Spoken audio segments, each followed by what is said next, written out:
Assalamualaikum warahmatullahi wabarakatuh. Halo sobat pemirsa, kembali lagi di channel Lingkup Info. Bagaimana kabar sobat pemirsa semuanya?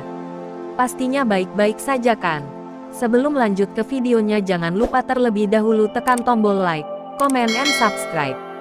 Pembahasan topik kali ini terkait anggaran kemiskinan 500 triliun habis cuma buat studi banding dan rapat di hotel. Pemerintah telah mengalokasikan dana yang sangat besar untuk mengentarkan kemiskinan di Indonesia.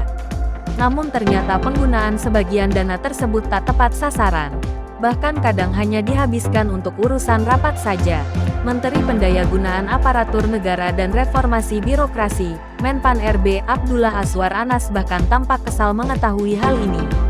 Ia menyebutkan bahwa anggaran penanganan kemiskinan mencapai 500 triliun tetapi jumlah orang miskin hanya berkurang sedikit. Rendahnya efektivitas pengentasan program kemiskinan tersebut lantaran kementerian, lembaga, KL terkait sibuk melakukan studi banding. Selain itu, KL terkait juga dinilai terlalu banyak melakukan rapat program kemiskinan di hotel ketimbang melakukan aksi nyata mengentaskan kemiskinan.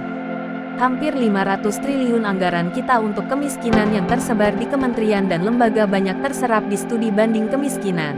Banyak rapat-rapat tentang kemiskinan. Ini saya ulangi lagi menirukan Bapak Presiden Jokowi, sehingga dampaknya kurang.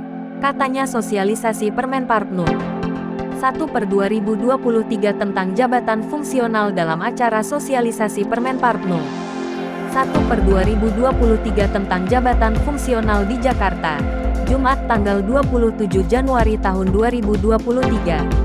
Oleh karena itu, Kemenpan RB mendorong kementerian dan lembaga terkait melakukan reformasi besar-besaran untuk meningkatkan efektivitas program pengentasan kemiskinan.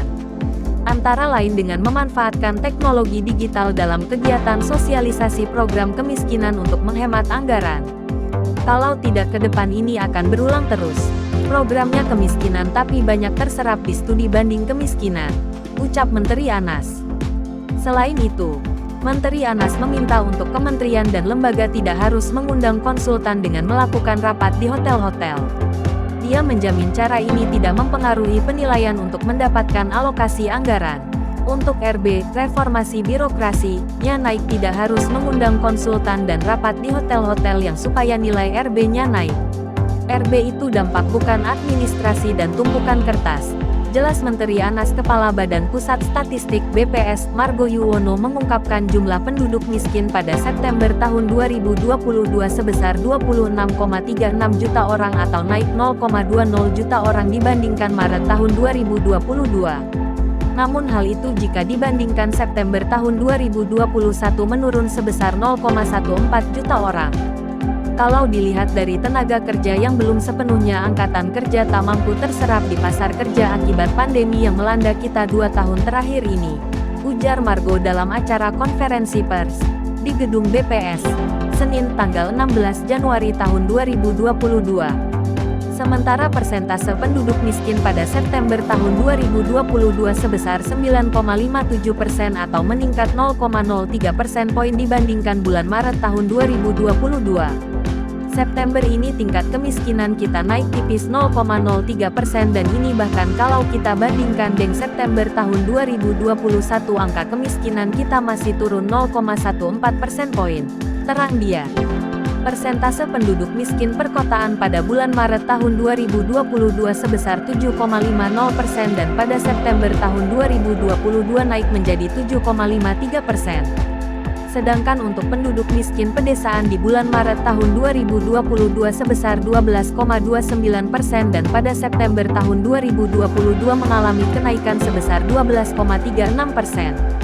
Perlu diketahui garis kemiskinan (GK) pada September tahun 2022 BPS mencatat sebesar 535.547 kapita bulan dengan komposisi garis kemiskinan makanan sebesar 397.125,00 atau 74,15% dan garis kemiskinan bukan makanan sebesar 138.422,00 atau 25,85%.